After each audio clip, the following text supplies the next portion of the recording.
안녕하십니까. 감사 스마일입니다. 7월 25일 화요일 아침 방송 즐겁게 시작하겠습니다. 오늘의 한 줄 명언은 안 되는 이유를 늘어놓지 말고 되게 할 방법을 찾아라. 박생영님께서 이야기해 주셨는데요. 감사 스마일이 특전사에 근무하고 있었을 때 안 되면 되게 하라라는 이런 이야기가 있었습니다. 일명 특전훈인데 참 그때는 너무 이 말이 싫었습니다. 뭐 안 되면 어떻게 되게 하나 막 그런 게 너무 싫었는데 시간이 흘러서 지금은 안 되면 되게 하라라는 이 뜻이 안 되면 될 수 있는 방법을 강구해가지고 그 방법을 찾아라라는 그런 이야기라는 거를 인생을 살다 보니까 깨닫게 되었습니다. 젊은 20대부터 제 방송을 보고 계신 60대, 70대 분들 계실 텐데, 안 되는 이유는 여러 가지 이유, 정말 수만 가지 이유가 있습니다. 그런데 안 되는 이유를 찾지 마시고, 늘어놓지 마시고, 되게 할 수 있는 방법을 찾기를 바라고 꼭 그렇게 했으면 좋겠다는 말씀을 오늘 드리고 방송 시작하겠습니다. 오늘 방송 드릴 주제는 여러 가지 이야기가 있는데 신분당선 석부 연장 이야기도 있습니다. 제가 방송 말미에 한번 이야기 드려볼 수 있도록 할 테니까 오늘 방송은 끝까지 시청하시는 게 좋을 것 같다는 말씀을 조심스럽게 드리고 방송 시작하겠습니다. 오늘 구독과 좋아요는 생략하겠습니다. 시간 관계상. 감사스마일TV를 애청하시는 분들은 예를 들어서 아파트를 선택할 때 어떤 것을 가장 먼저 선택을 하는지, 어떤 것을 먼저 중점적으로 보는지 좀 궁금하더라고요. 저 같은 경우에는 초창기에는 아파트를 선택할 때 숲세권이라든지 학군이라든지 또 내가 좋아하는 지역을 선택을 했어요. 그런데 이제 부동산을 5년, 10년 계속 하다 보니까 내가 좋아하는 것보다 많은 사람들이 좋아하는 집을 선택을 하는 게 돈을 더 많이 버는 방법이고, 더 나아가서 이제 지하철, 역세권, 그리고 이제 일자리가 증가하는 지역으로 일단 내 집 마련을 하게 되면 실패는 조금 줄어든다라는 그런 것들을 깨닫게 되었습니다. 그래서 감사스마일TV를 애청하신 분들만이라도 정말 지하철, 역하고 어떤 지하철역이라도 상관은 없는데 이왕이면 2호선이라든지 3호선이라든지 9호선이라든지 신분당선이라든지 또 앞으로 나올 신안산선이라든지 서해선이라든지 이런 쪽으로 해가지고 앞으로 9호선이라든지 이런 파급력이 큰 지하철 노선, 5호선도 마찬가지고 1호선부터 서울 지하철 9호선까지 모든 지하철역을 끼고 있는 지하철역하고 가까우면 가까울수록 5분 이내가 가장 좋겠지만 현실적으로 5분 이내 아파트는 쉽지 않으면 10분 이내라도 도보로 다닐 수 있는 그런 아파트를 선택을 하시거나 아니면 장래에 지하철역이 생길 수 있는 그런 아파트를 선택을 하시게 되면 일자리도 증가하게 되고 여러 가지로 또 좋아지고, 또 내가 좋아하는 아파트가 아니라 많은 사람들이 좋아하기 때문에 가격 또한 올라간다. 우리가 강남을 선호하는 이유가 무엇인가요? 강남을 선호하는 이유는 많은 사람들이 강남을 살고 싶어 하기 때문에 가격도 그렇게 비싸고, 또 지금 최근에 용산의 아파트 신축 분양하는 아파트들도 비싸다고는 하지만 실제로 더 이제 시간이 지나게 되면 그게 또 비싼 게 아니구나라고 또 느끼실 겁니다. 어찌됐든 간에 서론이 좀 길었는데 일단 오늘 신문기사 2개하고 카페 이야기 하나 해서 오늘 이야기 드릴 수 있도록 하겠습니다. 먼저 매일경제 이희수 기자님 기사로 먼저 시작합니다. 매일 2시간씩 지하철에 시달리기 싫다. 가까울수록 집값이 비싼 이유가 있다. 이거는 무슨 이야기냐면 우리의 서울에 3대 업무지구가 있습니다. CBD, GBD, YBD라고 있는데 이거를 간단하게 말씀드리면 3대 도심이자 3대 업무지구라고 합니다. 우리가 서울 도심 같은 경우에 이제 다들 알고 계시겠지만 또 모르신 분들을 위해서 말씀 좀 드리면 인구 1000만의 도시 서울에는 3대 도심이 있습니다. 서울 도심, 강남 도심, 여의도, 영등포 도심이라고 하는데 이거를 이제 영어 약자로 CBD, Central Business District, 강남 번역은 강남 비즈니스 디스트릭, 여의도, 영등포 번역은 여의도 비즈니스 디스트릭이라고 해서 CBD, GBD, YBD라고 이제 이렇게 명칭을 하는데 딱 공교롭게 이렇게 삼각 트라이앵글로 지금 되어 있어요.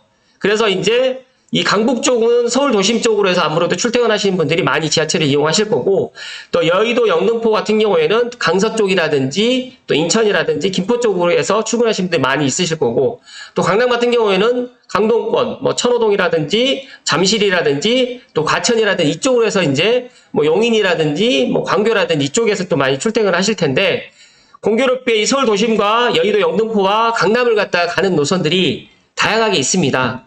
물론 지하철 노선을 갖다 제가 말씀드리는데, 신문 기사를 좀 살펴드리면 CBD 같은 경우에는 서울의 전통적인 업무 지구이고요. 또 감사스마일이 근무하고 있는 삼성 쪽에서도 많이 출퇴근하고 있습니다. 주로 서울 종로의 광화문이라든지 종각, 중구 을지로 입구역 일대를 지칭하는데, 지하철은 여기는 1호선부터 5호선까지 주로 지나가고요.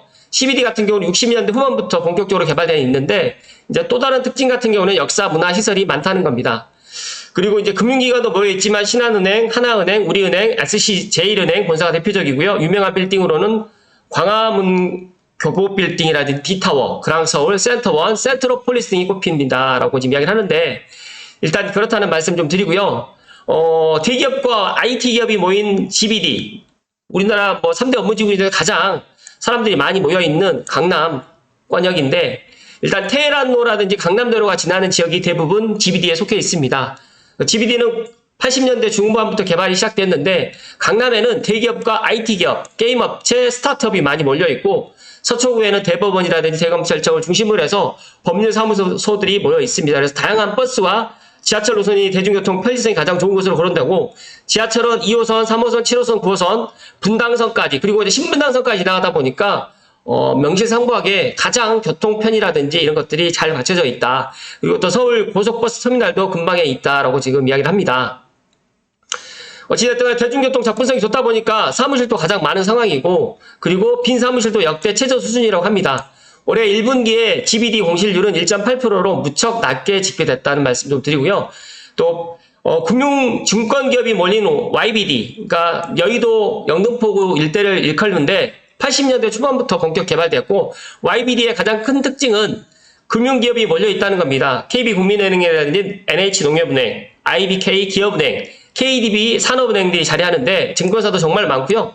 이거 제가 시간 관계상 넘어가는데, 더 나아가서 이제 이곳을 국제 금융 중심지로 키우겠다고 지금 올해 들어서 다양한 개발 계획을 발표하기도 했습니다. 서울 여의도 일대 전경의 모습인데, 제가 생각했을 때 이 세 개 권역, 서울 도심, 강남, 여의도, 영등포 이쪽으로만 직주 근접할 수 있는 그런 내 집 마련을 한다라고 하면 더할 나위 없이 좋겠지만, 이쪽은 너무너무 비쌉니다. 그러다 보니까 실제 이제 그런 쪽으로 해가지고 이제 뭐 1시간 이내, 30분 이내 이쪽으로 해가지고 이제 내 집 마련을 하신 분들이 상당히 많이 있는데, 일단 최근에 서울 청약시장에서도 직주 근접 단지가 강세를 보이는 것으로 나타났고, 그런 부분에 있어서 이제 앞으로 내 집 마련을 하는 데 있어가지고 감사스마일이 오늘 이야기 드리고 싶은 거는, 결론은 CBD 서울 도심, 그 다음에 GBD 강남, YBD 여의도 영등포 일대 이 삼각 트라이앵글을 중심으로 해서 내가 자금 여력이 된다라고 하면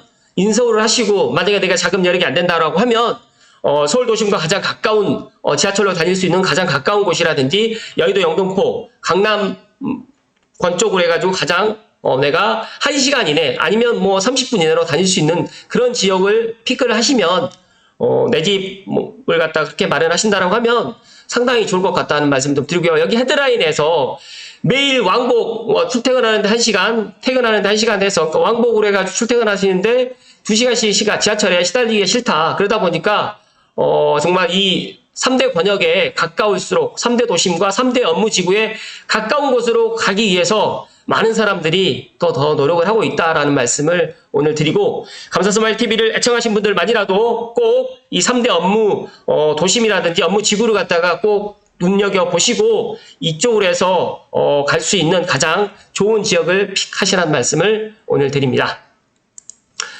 이어서 조선일보의 정순우 기자님의 박합수 교수님께서 철도 뚫리는 곳에 돈이 몰린다, 신분당선과 신안선선을 주목하라라고 이야기를 했는데, 부동산 트렌드쇼 2023 부동산 트렌드쇼에서 일단 박합수 건국대 견임 교수님의 일단 강연을 듣고 있고, 이제 말 그대로 이 강연의 이제 핵심적인 사항을 갖다가 이제 기사를 했습니다. 전국적인 철도 교통망에 대해서 이제 박 교수는 지금은 동해안 시대지만 앞으로는 철도가 남해안으로 또 내려가고 또 여수와 남해가 해저 터널로 연결되기 때문에 이순신 벨트가 완성될 것이다. 또 제주도를 대체할 섬들이 나타나면서 다도해 시대가 열릴 것이다 라고 또 이야기를 했고요. 또 수도권 GTX와 관련해서 김포와 부천에 있는 D노선도 주목을 해야 된다. 또 GTX에 비해서 노선이 짧아서 다른 GTX에 비해서 착공 시점이 빠를 수도 있다라고 또 이렇게 전망을 하셨고요. 또 이제 1기 신도시보다 3기 신도시의 매력이 더 부각될 것으로 내다봤는데 1기 신도시보다 서울 접근성이 뛰어난 고양 창릉은 GTX와 서부선, 고양 은평선이 연결되면서 삼성역까지 15분에서 16분까지 갈 수 있는 매력적인 곳이 될 것이다 라고 좀 이야기를 했고요. 또 부천 대장이라든지 인천 계양 역시 서울 도심에서 먼 것 같지만 김포공항역이 바로 옆에 있다는 점에 주목해야 된다라고 이야기를 했고, 제가 오늘 이야기 드리고 싶은 핵심적인 사항이 가장 미래가치가 주목되는 수도권 철도 노선으로 신분당선을 꼽아주셨습니다. 그리고 이어서 신안산선과 월곡 판교선, 인동선 등을 추천했는데 감사스마일도 신분당선이 전체 노선 삼송에서 화성 봉담까지 연결되는 이 신분당선, 그리고 또 향남까지 또 연결을 또 하겠다. 또 신분당선 또 용인 쪽으로도 또 추가 지선을 또 내겠다라고 또 용인시에서 이야기를 하는데 그 정도로 이 신분당선에 대한 파급 효과는 GTX급이다. 그래서 뭐 많은 분들이 2호선, 9호선, 뭐 3호선, 뭐 4호선도 다 좋다라고 하지만 제가 생각했을 때 물론 9호선도 상당히 좋은 노선입니다. 서해선도 상당히 좋은 노선인데 일단 신분당선을 따라올 수는 없고, 제가 생각했을 때 신분당선과 견줄 수 있는 노선은 GTX급이다. 거의 GTX 바로 다음 단계, 아래 단계다, 아니면 동등한 관계다라고 저는 그렇게 감히 이야기를 드립니다. 그래서 오늘 제가 신분당선 관련해가지고 이야기를 좀 드리려고 합니다. 잠시만요.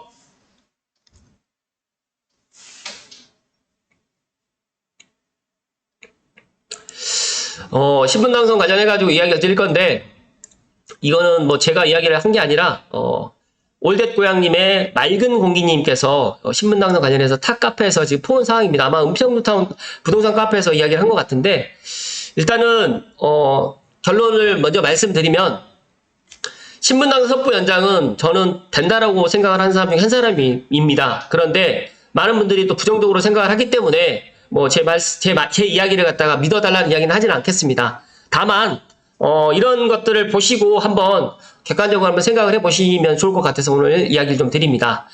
일단 오늘 폭포동 사거리의 편익 용리도 팔렸다라는 이야기를 합니다. 저는 이 땅을 압니다.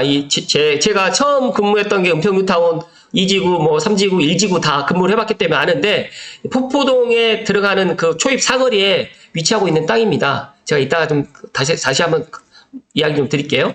입찰 공고를 갖다가 은평뉴타운 내에서 이제 SH공사에서 입찰 공고를 띄웠어요. 그랬더니 홈페이지에 491억 3천에 낙찰됐다고 게시되었습니다. 보니까 이지스 자산운용이 매입한 것으로 보이는데, 이 땅 면적은 제가 대략적으로 뭐 정확하게는 모르겠습니다. 그러나 한 2,000평 이상은 되는 것 같은데, 일단은 그게 중요한 게 아니라 일단 왜 이 땅이 팔렸을까? 그러니까 사모펀드 회사에서 요즘 같은 침체 경기에 서울 외곽 상업용 토지를, 이게 상업용 토지거든요. 예전 가격보다 20% 높게 86억 원을 더 쓰고 낙찰을 받은 것은 의미심장하다. 그러니까 2,000평이 안 될 수도 있어요. 그런데 일단은 뭐 제가 이 땅 평수가 중요한 게 아니라 최소 1,000평은 넘어갈 것 같다는 말씀 좀 드리고요. 일단 금액적으로 상당히 높고, 이 폭포동 사거리에서 기차촌 사거리에 먼 호재가 있다는 정보를 알고 올라탄 느낌 아닌가. 그러니까 여기가 5개 근린생활시설 용지를 이제 말 그대로 이제 공고를 했어요. 7월 13일 날. 입찰을 7월 19일 날 했는데, 오늘이 지금 제 방송 기준으로 7월 25일이니까 지난주 수요일 날 했는데, 개찰이 7월 21일 날 금요일 날 했습니다. 중복 날 했네요. 근데 이게 정말 공교롭게 왜 이게 이렇게 비싸게 낙찰 가율도 121%나 됐는데 이게 왜 팔렸을까요? 너무너무 신기해가지고 저도 이게 7월 22일 날 이거를 이제 누가 이제 올려주셨습니다.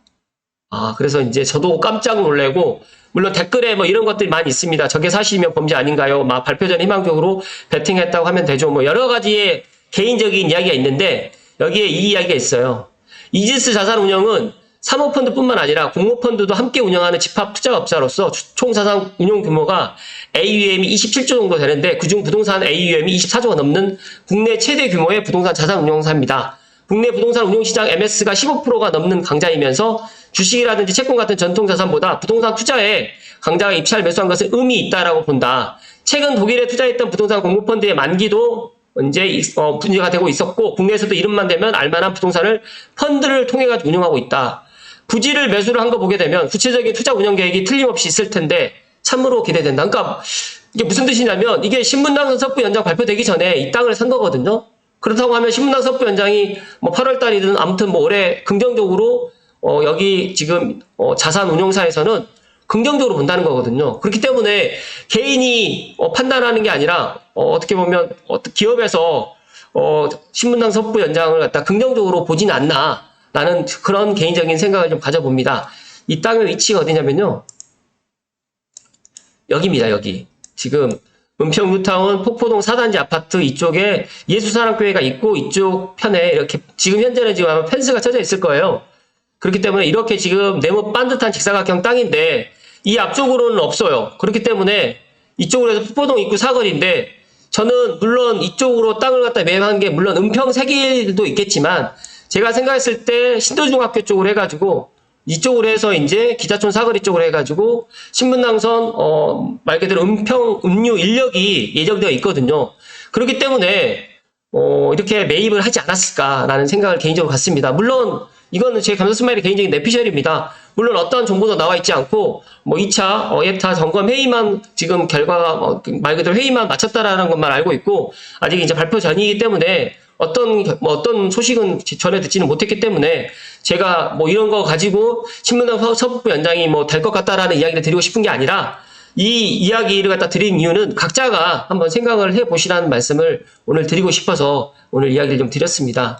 일단은 은평 뉴타운에 있는 카페에서 이게 이제 이야기가 지금 되었는데 물론 아름다운 내 집 갖기에는 이런 내용이 흘러지진 않았는데 어찌됐든 간에 지금 올댓 고향에서 이런 이야기를 갖다가 지금 전해 듣고 제가 이야기를 드리는데 일단은 은평 뉴타운 안에 남아있는 부지 중에 제일 넓은 땅인데 이 편익 용지가 입찰 공고를 띄우더니 바로 팔려버렸다. 의미가 좀 있다라고 저는 말씀 좀 드리고요.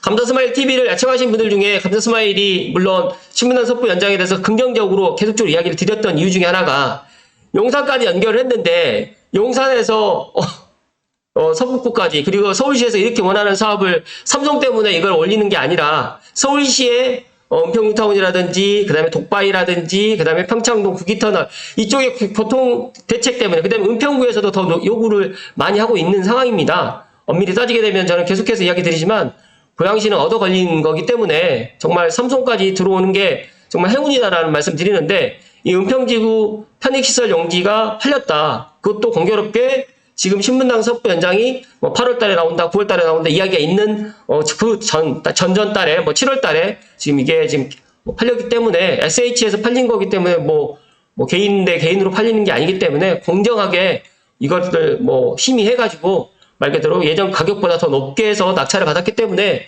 뭐 참 뭐 할 이야기는 없는데 정말 어떻게 보면 리스크가 있는 건데 가능성이 높다고 판단을 한 거라고 지금 생각을 하는데 참 저걸 베팅할 수 있다는 게 부럽다. 또 개인은 아니지만 우선 가능성이 높은 거다라는 또 참 이런 이야기를 또 들어보니까 이런 소식을 유추할 수 있는 사람들도 대단하고 저런 사람들이 돈을 번다라는 이야기를 또 어떤 별이 총총총님께서도 이야기를 해주셨습니다. 어찌됐든 간에 감사스마일이 오늘 결론을 이야기를 드리면 앞서서도 말씀드렸던 것처럼 우리가 돈이 많이 있으면 서울 도심이라든지 여의도 영등포 강남으로 가시면 됩니다. 그런데 돈이 없거나 그렇다고 하면 내 자금에 맞춰가지고 서울 도심과 여의도 영등포 강남을 갈 수 있는 말 그대로 9억이야. 뭐 6억대도 있어요 아직. 최근엔 지금 보니까 지난주에도 보니까 삼성 쪽으로도 많이 매수 문의가 있고 실제로 거래가 좀 많이 되는 것 같아요. 그래서 지금 6억대가 지금 많이 지금 사라져가고 있고, 뭐 7억대, 8억대로 계속해서 이제 호가는 올라가고 있고, 또 지축이라든지 더분 같은 경우에는 가격이 지금 이제 9억대로 지금 성큼 올라섰는데, 아직까지 8억대가 남아 있어요. 그렇다고 하면, 저는, 작년 12월, 뭐 1월달 가격 보지 마시고, 지금이라도 서울 도심과 여의도 영등포, 강남을 갖다 접근하기 좋은, 내가 능력이 될 수 있는 만큼의 그런 자금이 되시는 분들은 지금이라도 내 집 마련을 갖다가 하시는 걸 추천드리고요. 앞서서도 말씀드렸던 박갑수 교수님께서 수도권 철도 노선 중에 가장 미래 가치가 주목되는 게 신분당선이라고 말씀드렸어요. 저도 GTX-A가 내년에 개통을 하고 GTX-B, C가 앞으로 30년에 개통을 하겠지만 2028년 30년에 개통을 하겠지만 신분당선을 따라올 수는 없을 겁니다. 왜냐하면 신분당선 첫 번째로 요금이 가장 저렴하고 경기도 고양시로부터 해서 화성시까지 남에서 북으로 갑니다. 그리고 환승하기도 편하고 그렇기 때문에 정말 황금 노선이라는 말씀 다시 한번 드리고, 제가 김포공항에서 국군 보훈병원까지 김포공항에서 보훈병원까지 급행으로 보니까 1시간 걸리더라고요. 그래서 9호선도 이제 남양주 왕수까지도 올라가기 때문에 9호선도 상당히 파급이 높겠지만 9호선 같은 경우에는 말 그대로 이제 횡으로 가는 거고, 남북으로 가는 이 조으로 가는 신분당선의 이런 파급 효과는 정말 감사 스마일도 높게 평가를 하는데, 이 신분당 서부 연장이 정말 긍정적인 이야기가 조만간 나올 것이라는 말씀을 오늘 끝으로 드리면서 오늘 방송 마칠 수 있도록 하겠습니다. 감사 스마일이 방송을 갖다 하는 거는 제 개인적인 생각과 내피셜이 있지만, 감사 스마일이 부동산 현장에서 14년 동안의 경험과 그리고 제가 아파트 투자를 또 해보고 또 사람들의 투자 경험이라든지 책을 또 보면서 또 현장에서 실제로 이제 부동산 업무를 갖다 하면서 실전과 같이 결합을 하면서 제 나름대로 이야기를 갖다가 감사 스마일 TV 애청자분들께 이야기를 드립니다. 제 이야기에 귀를 기울이셔도 상관이 없고요. 귀를 기울이지 않으셔도 상관이 없는데, 한 가지를 명심해야 될 거는, 일단은 서울 도심 그리고 수도권은 지금보다 더 많은 인구가 살게 되고, 그리고 집은 지금보다 더 늘어나지는 않는다. 더 늘어날 거라고 생각하지만 어차피 또 부수고 또 새로 짓고, 또 서울 같은 경우도 다 부수고 또 새로 지어야 되고, 일기 신도시도 다 부수고 새로 지어야 됩니다. 그렇다고 하면 저는 서울에 정말 중신축 10년 이내 그런 아파트들은 투자로도 나쁘지 않고 실제 실거주를 해도 무방하다는 말씀을 마지막으로 이야기를 드리고, 하루라도 빨리 내 집 마련하시라는 말씀을 감사 스마일이 간곡하게 이야기를 드리고 오늘 방송 마칠 수 있도록 하겠습니다. 아무튼 오늘도 끝까지 시청해주신 감사 스마일 TV 애청자 모든 분들께 진심으로 감사드립니다. 고맙습니다.